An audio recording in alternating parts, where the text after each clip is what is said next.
بسم اللہ الرحمن الرحیم۔ السلام علیکم، ویلکم ٹو ماہم کہانی۔ اگر آپ نے ابھی تک چینل کو سبسکرائب نہیں کیا تو چینل کو سبسکرائب کر دیجئے، ناول کو لائک ضرور کر دیا کیجئے اور کمنٹ میں اپنی قیمتی رائے ضرور دیا کیجئے۔ چلتے ہیں ناول کی طرف۔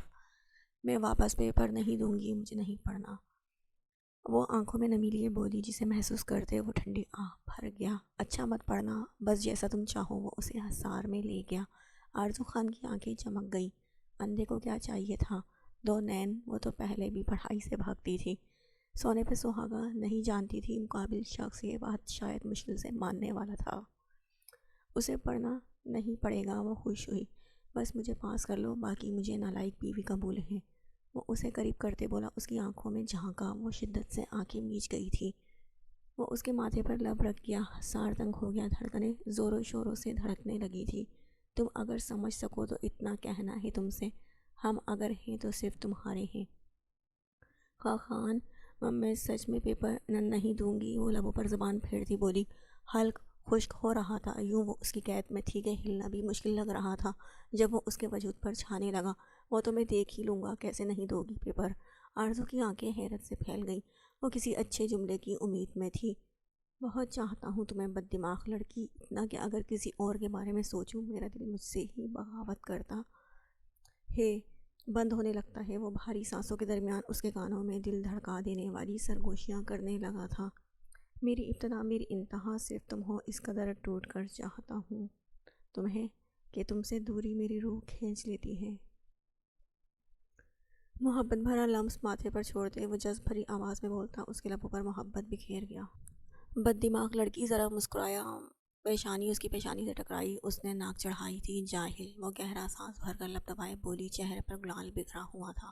دانیال کی دل کو راحت ملی تھی، اسے آرزو خان ملی تھی، ایک بد دماغ لڑکی، برباد کر دینے والی، چاہنے والی، مضبوط، اپنے معاملوں میں رو دینے والی، کسی کا بھی دماغ منٹوں میں خراب کرنے والی، جس پر مصیبتیں نہیں آتی تھیں کیونکہ وہ خود ایک مصیبت تھی۔ لیکن وہ دانیال سفیر خان کی جان تھی، اس کی زندگی تھی۔ وہ لڑکی وہ عام لڑکی تھوڑی تھی، وہ خاص تھی کہ اس نے ایک مرد کو رلا دیا تھا اپنی محبت میں، اپنے عشق میں۔ وہ ریش ڈرائیو کر رہا تھا۔ گاڑی کی سپیڈ خطرناک حد تک تیز تھی کہ اس کا کئی بار ایکسیڈنٹ ہوتے ہوتے رہ گیا، لیکن اسے ہوش نہیں تھی۔ وجہ ایک لڑکی تھی جس سے وہ محبت کرنے لگا تھا، اور آج اپنی آنکھوں سے اسے کسی اور کا ہوتے دیکھا۔ وہ کچھ نہیں کر پایا، وہ کر بھی کیسے سکتا تھا؟ کیا اس نے محبت کی قدر کی تھی؟ احمد کو اپنا سر چکراتا محسوس ہوا۔ شراب کے نشے نے اس کے اعصاب بری طرح کمزور کر دیے تھے۔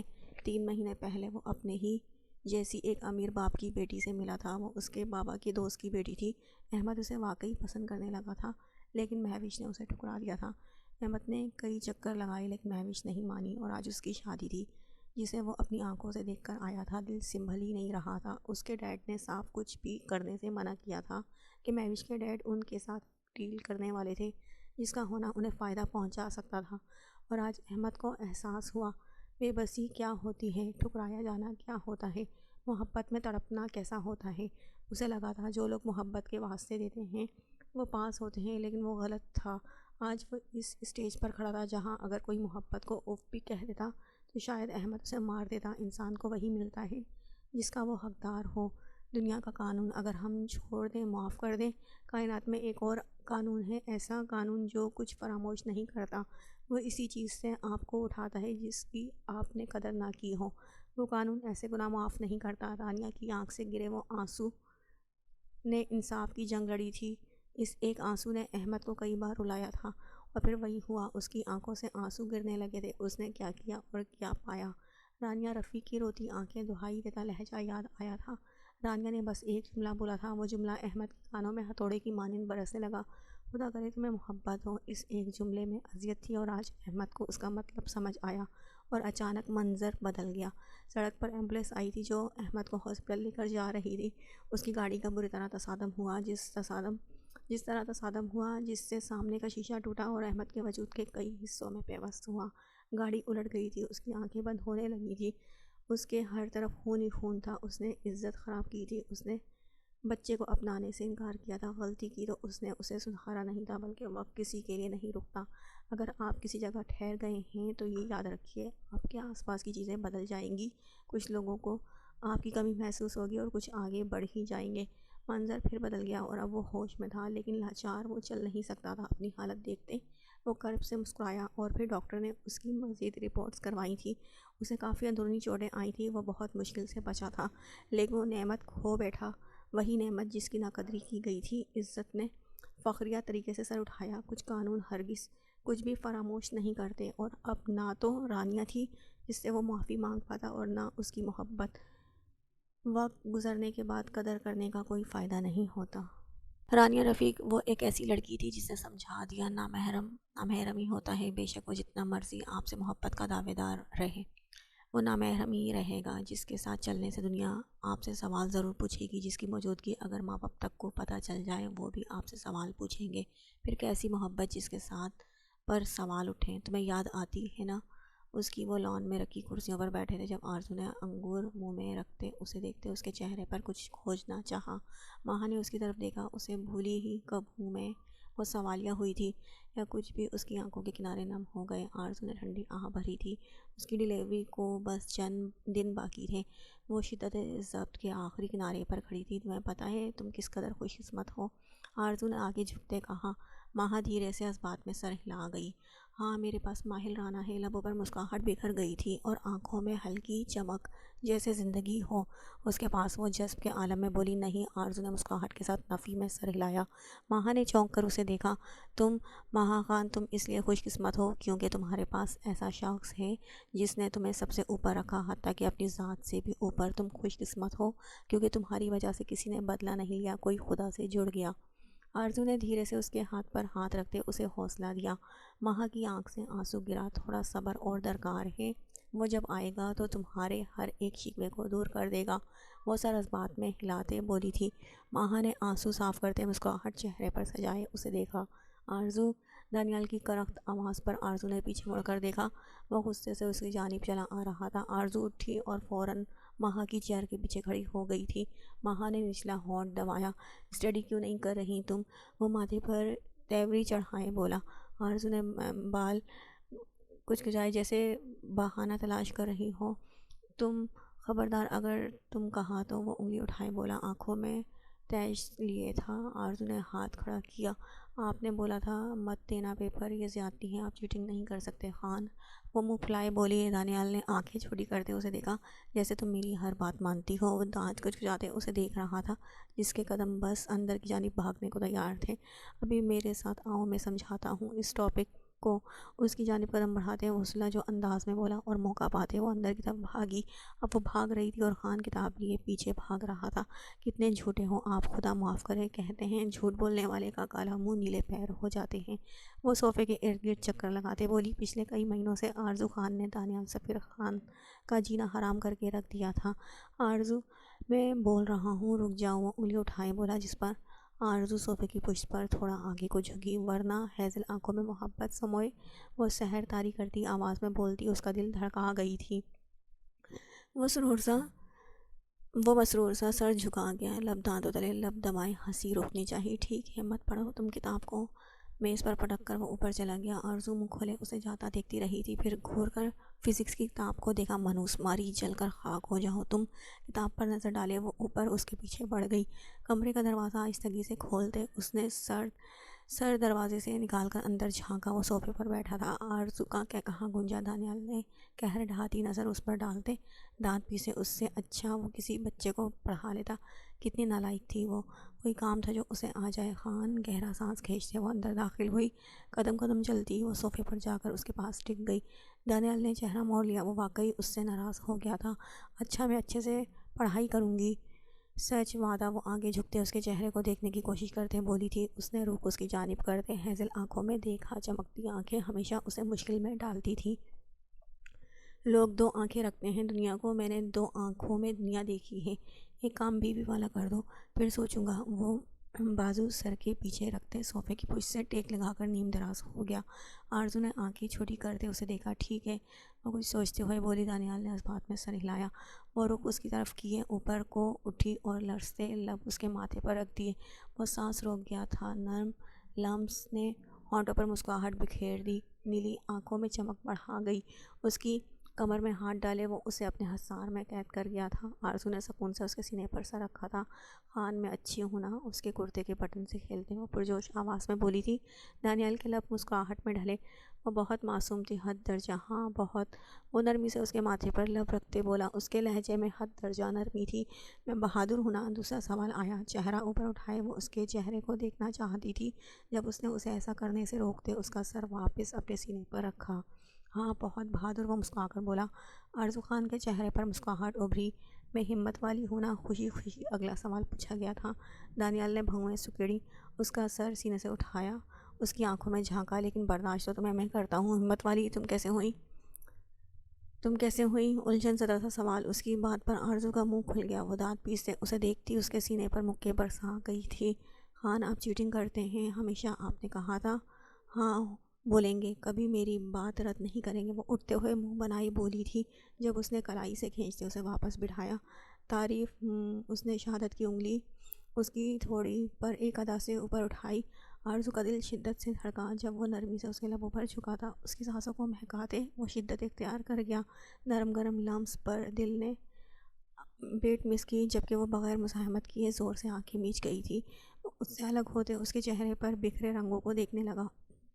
اب کہو مجھے بے شرم، اب میں نے الزام سچ کیا ہے۔ اس کے لبوں کے کناروں کو انگوٹھے سے صاف کرتے وہ ابرو اچکاتے بولا۔ آرزو نے ایک ہاتھ آنکھوں پر رکھا، وہ شدت سے لب دبا گئی تھی۔ تم ہو تو زندگی ہے، تمہارے بغیر میں مرنے لگتا ہوں۔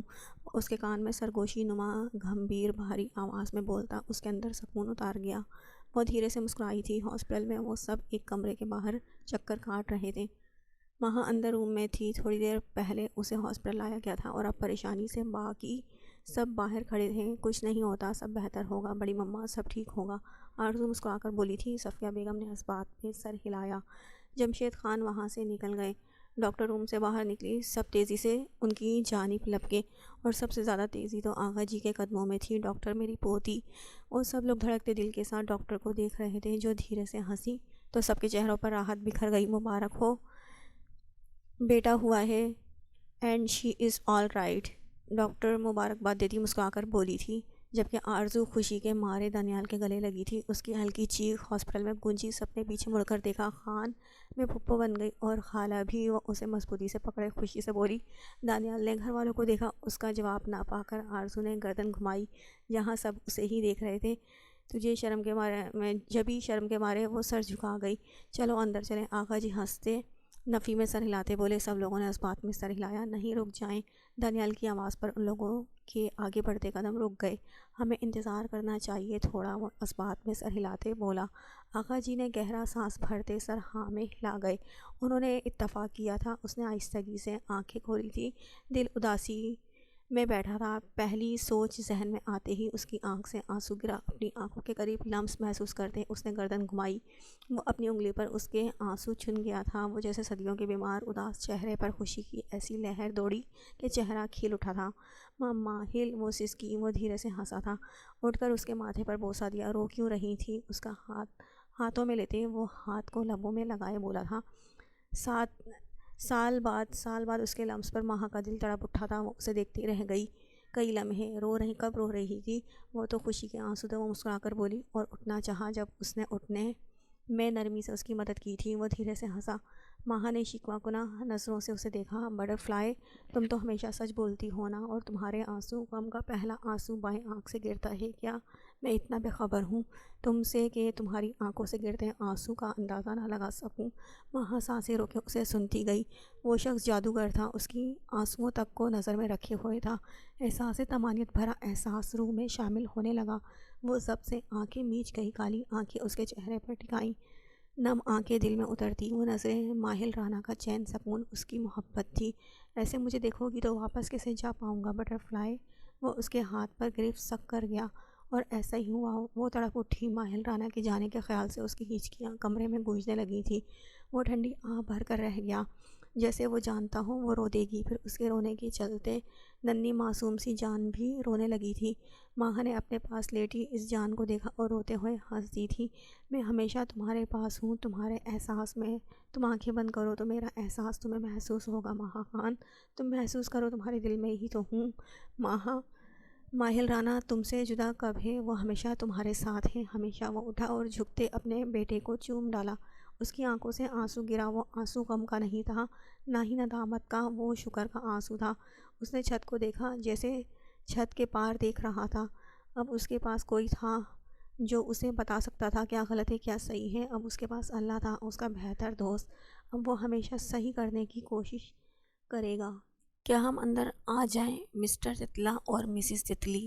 آرزو دروازے سے سر اندر کیے بولی۔ اس بے تکی بات پر ان دونوں کا کہا گونجا اور پیچھے رخسار بیگم نے اس کے سر پر ہلکی سی چپت رسید کی۔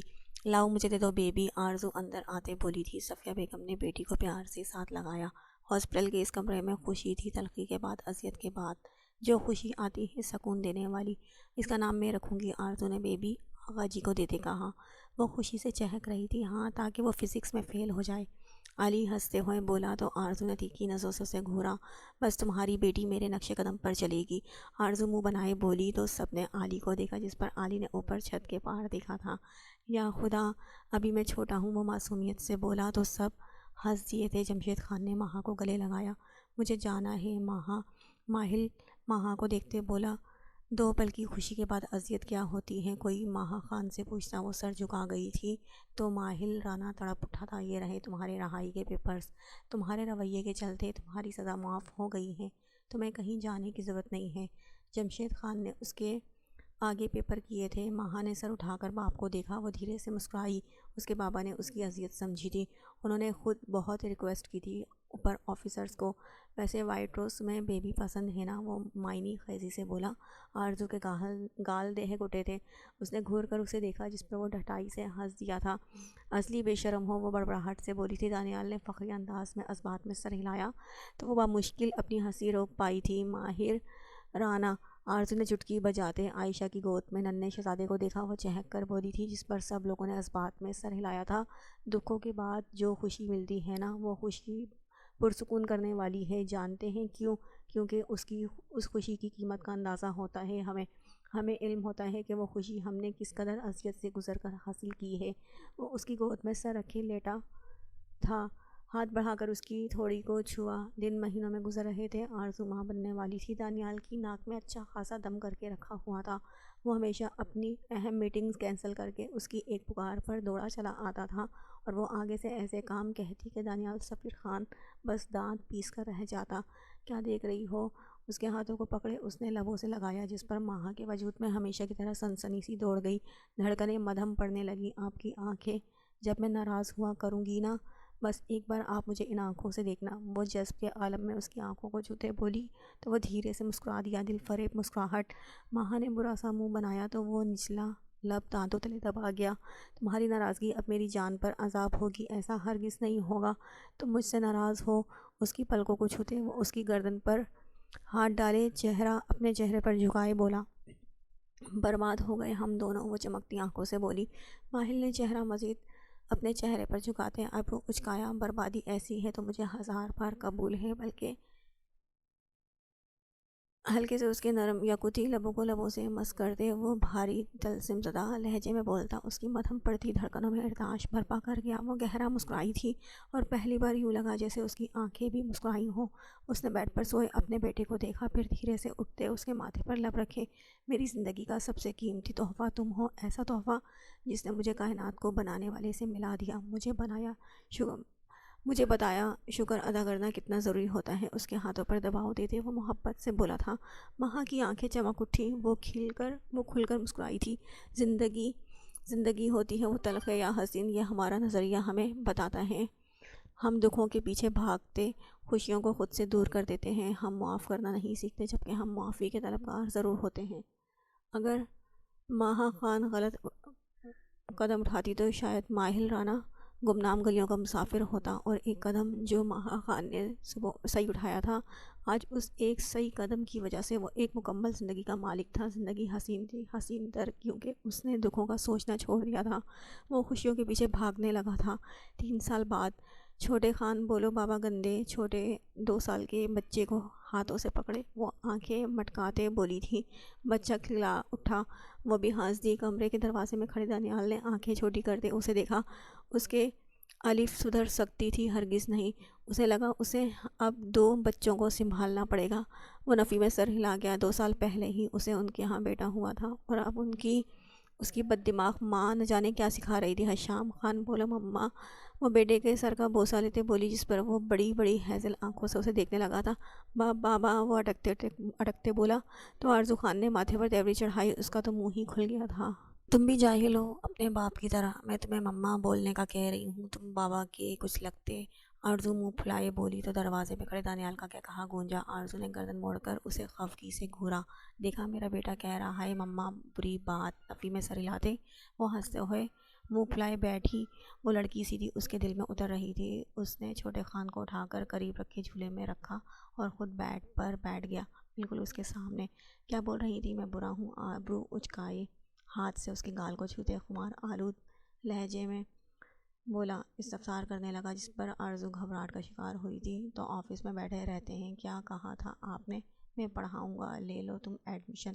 کہاں ہے آپ کی پڑھائی؟ وہ اس کے سینے پر دل کے مقام پر انگلی رکھتے کڑے تیوروں سے بولی، میں کچھ بتاؤں؟ گمبھیر سحر طاری کرتی آواز، ادھر تو آؤ میں تمہیں پاس ہونے کے بارے میں بتاؤں۔ وہ اس کی انگلی کو کھینچتے اپنی طرف اسے جھکاتے بولا کہ وہ سیدھا اس کے سینے سے آن ٹکرائی تھی۔ سب سے پہلے شوہر کا خیال رکھیں۔ بھاری لہجے میں اس کی گردن پر لب رکھے سرگوشی کرتے وہ آنکھوں میں شرارت بھرے بولا تو آرزو نے بھویں سکیڑی تھی۔ خان اس سے پہلے وہ کچھ بولتی کہ چھوٹے خان کے رونے کی آواز پر دانیال نے گہرا سانس بھرتے اس بار ماتھے پر تیوری چڑھائی تھی اور گھور کر بیٹے کو دیکھا۔ کیا ہے یار، مجال ہے جو 2 پل مجھے میری بیوی کے ساتھ گزارنے دے۔ جب ہمیں ساتھ دیکھتا ہے تب رونے لگ جاتا ہے۔ اسے مما کے پاس چھوڑ آؤ۔ وہ برا سا منہ بنائے بولا تھا، ساتھ بیٹے کو گھور بھی رہا تھا جو جھولے میں کھڑا ہوتے ماں کو دیکھ رہا تھا۔ ہاں ہاں ہاں ہاں۔ آرزو اس کے حصار سے نکلتی بیڈ سے اتری اور چھوٹے خان کو جھولے سے اٹھا لیا۔ پھر بیڈ پر نیم دراز دانیال کو دیکھا۔ آپ کو اپنے بیٹے سے جلن ہو رہی ہے کیا؟ آرزو مزہ لیتے ہوئے بولی تھی۔ دانیال نے گہری نظروں سے اسے دیکھا۔ جلن؟ میرے سینے میں آگ لگ رہی ہے، وہ بیڈ سے اٹھتے بولا۔ اس کے انداز پر آرزو کا کیا کہا کمرے میں گونجا تھا۔ اس کے گال دہک اٹھے تھے اسے اتنی بے باکی سے اظہار کی امید سے، اور وہ اس سے آتے ہی حشام کو لے چکا تھا۔ آپ ایسے کیسے کہہ سکتے ہیں؟ آرزو نے اسے دیکھتے سوال کیا۔ تم میری ہو، تمہارے پیار کو تمہارے چھونے سے تمہارے چھوٹے سے حصے پر بھی صرف میرا حق ہے۔ یہ تو میرا بیٹا ہے، ورنہ… وہ بات ادھوری چھوڑ گیا۔ اس کی بے اختیاری پر وہ نفی میں سر ہلا گئی تھی۔ تمہیں جلن نہیں ہوتی؟ اس کی ہیزل آنکھوں میں دیکھتے وہ آبرو اچکاتے بولا، ہرگز نہیں جلے میری جوتی۔ وہ اتنی تیزی سے بولی تھی کہ دانیال منہ کھولے اسے دیکھنے لگا تھا۔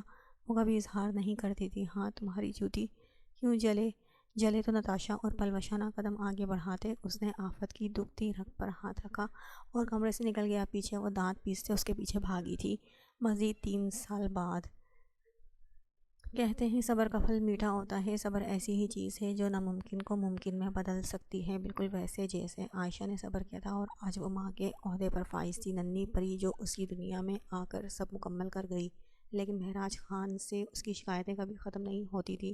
وہ ہمیشہ کسی نہ کسی میٹنگ کے سلسلے میں آؤٹ آف سٹی چلا جاتا تھا اور آج تو عائشہ نے اس سے لڑنے کا پکا ارادہ کر ہی لیا تھا۔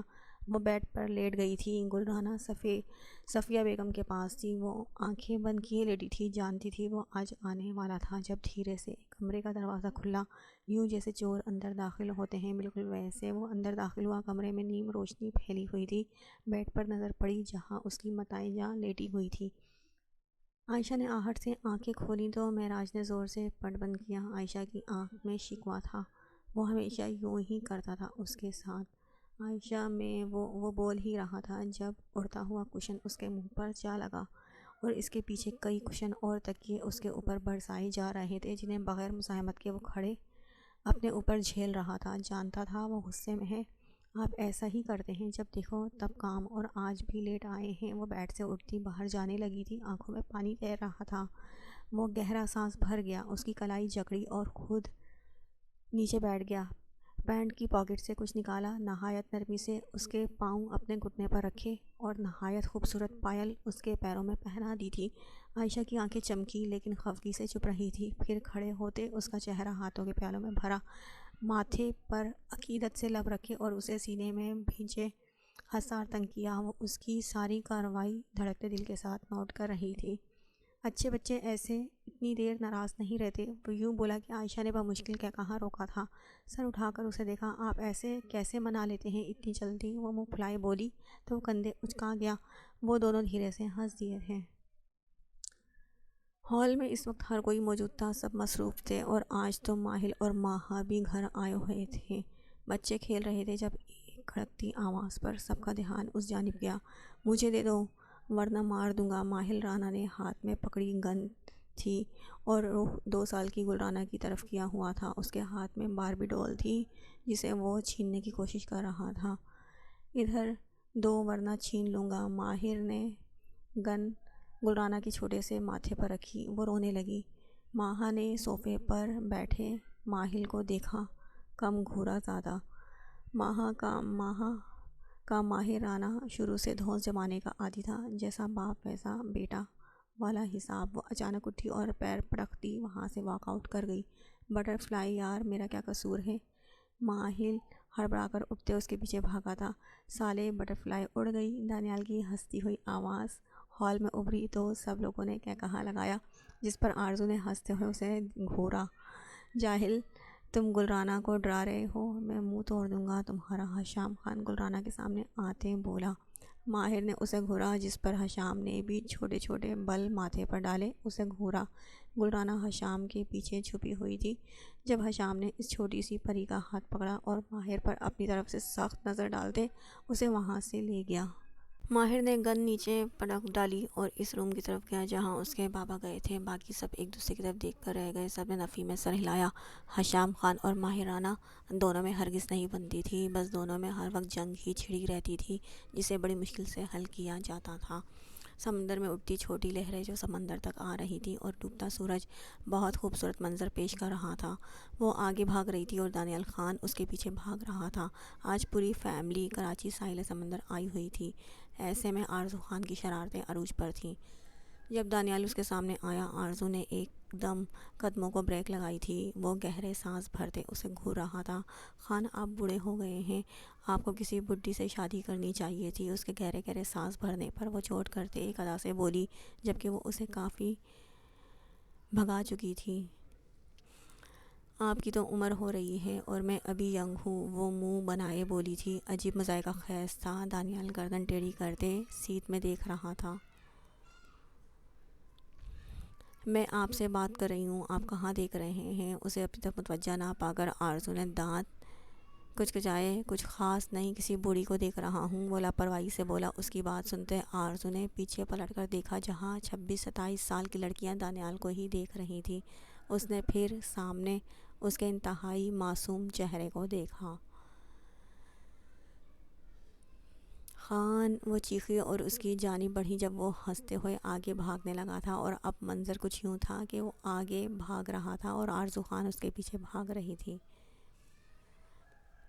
جب وہ دونوں پانی میں گرے اور زور زور سے ہنسنے لگے تھے۔ آ جاؤ ایک کپل پک لیں، عالی نے کیمرہ نکالتے دہائی دی تھی، جس پر ان سب نے اس کی طرف دیکھا۔ آرزو اور دانیال بھی چلتے ہوئے سب کے درمیان آ گئے تھے۔ پہلے 1 سے 2 ہو کر آ۔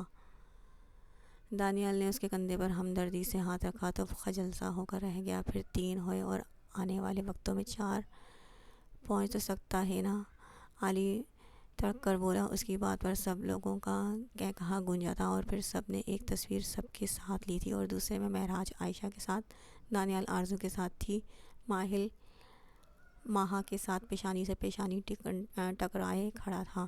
پیچھے سمندر کی لہریں تھیں۔ بڑوں نے بے اختیار ماشاءاللہ کہا تھا۔ عالی نے خوبصورت لمحوں کو کیمرے میں قید کیا۔ سنو جانا، وہ تینوں ایک ساتھ بولے تھے جذب کے عالم میں، چمکتی آنکھوں کے ساتھ دل فریب سحر کے اثر سے۔ یہ دل نہیں میرے سینے میں تو دھڑکتا ہے۔ ان تینوں نے بڑی محبت سے ان کی پیشانی پر لب رکھے، جبکہ عالی نے تیزی سے وہ پل کیمرے میں قید کیا۔ بچے بھاگتے ہوئے ان کی طرف آ رہے تھے۔ دانیال نے برا سا منہ بنایا۔ آرزو کے لب مسکرائے تھے۔ زندگی ہر چیز کا محور ہوتی ہے، خوشی غمی، برے حالات، اچھے حالات، لیکن اس کا مطلب یہ نہیں ہوتا ہم خوشی بھرے لمحوں کو کھل کر جئیں اور دکھی لمحوں میں مایوس ہو کر بیٹھ جائیں، ان سے لڑیں، خوشیاں تلاش کریں، زندگی کو ہمیشہ خوبصورت بنائیں، کیونکہ جب وہ دکھی بھرے لمحے دیتی ہے تب بھی وہ وہی زندگی ہوتی ہے جس نے آپ کو خوشی بھرے لمحے دیے ہوتے ہیں۔ اسی لیے زندگی کو مت کوسیں، ہر چیز کا سامنا کریں، لوگوں کو معاف کریں تاکہ کل اللہ تعالیٰ آپ کو بھی معاف کر سکیں۔